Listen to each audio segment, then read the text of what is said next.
ఉదయం 11 గంటలకి ఎన్డీఏ శాసనసభ పక్ష సమావేశాన్ని ఏర్పాటు చేసుకున్నాం. ఆ సమావేశంలో తెలుగుదేశం పార్టీ జాతీయ అధ్యక్షులు శ్రీ నారా చంద్రబాబు నాయుడు గారు, జనసేన అధ్యక్షులు శ్రీ పవన్ కళ్యాణ్ గారు, బీజేపీ అధ్యక్షురాలు శ్రీమతి పురంధేశ్వరి గారు, 3 పార్టీలు శాసనసభ్యులందరం కూడా ఆ సమావేశానికి అటెండ్ అయ్యాం. సమావేశంలో ఎన్డీఏ శాసనసభ పక్ష నాయకుడు శ్రీ నారా చంద్రబాబు నాయుడు గారిని 3 పార్టీలు శాసనసభ్యులు ఏకగ్రీవంగా తీర్మానం చేయడం జరిగింది. ఏదైతే ఏకగ్రీవంగా శాసనసభ పక్ష నాయకుడిగా ఎంపిక చేసినటువంటి తీర్మానాన్ని ఇప్పుడే గవర్నర్ గారికి అందజేసి మీరు వెంటనే ప్రభుత్వాన్ని ఏర్పాటు చేయడం కొరకు చంద్రబాబు నాయుడు గారిని ఆహ్వానించమని చెప్పి 3 పార్టీల నాయకులు వెళ్ళి కలిసాం.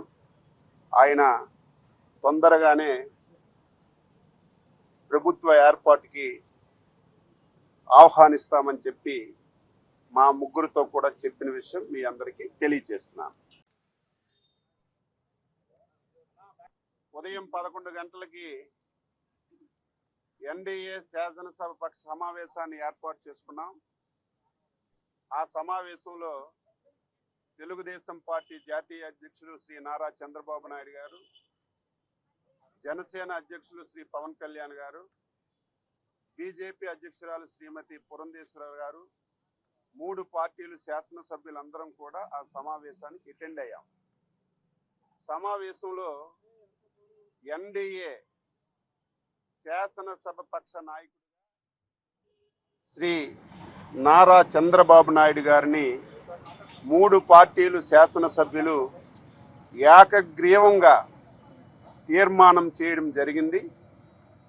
ఏదైతే ఏకగ్రీవంగా శాసనసభ పక్ష నాయకుడిగా ఎంపిక చేసినటువంటి తీర్మానాన్ని ఇప్పుడే గవర్నర్ గారికి అందజేసి మీరు వెంటనే ప్రభుత్వాన్ని ఏర్పాటు చేయడం కొరకు చంద్రబాబు నాయుడు గారిని ఆహ్వానించమని చెప్పి 3 పార్టీల నాయకులు వెళ్ళి కలిసాం.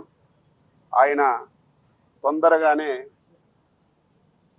ప్రభుత్వ ఏర్పాటుకి ఆహ్వానిస్తామని చెప్పి మా ముగ్గురితో కూడా చెప్పిన విషయం మీ అందరికీ తెలియజేస్తున్నాను.